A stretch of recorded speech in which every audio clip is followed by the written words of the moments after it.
আপনি যে বিদেশের মাটি থেকে ভারতের যে একটা সুনাম করে এসেছেন, এতে আপনাকে কেমন লাগছে?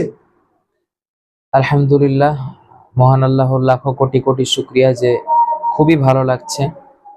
এবং ভারতের নাম উজ্জ্বল করেছি, এতে আরো বেশি ভালো লাগছে, যেহেতু এর আগে মালয়েশিয়ার মতো জায়গাতে বা বিশ্বের বিভিন্ন আন্তর্জাতিক কোরআন প্রতিযোগিতায় ভারত পুরস্কার পায়নি।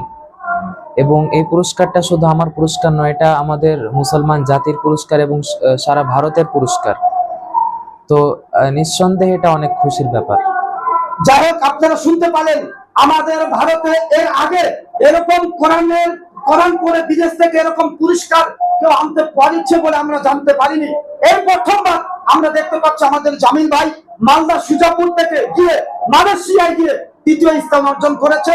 তবে আমরা চপড়াবাসী কিন্তু খুবই খুশি হয়ে গেছি ভাইকে পেয়ে। যাক, আল্লাহর কাছে শুকরিয়া।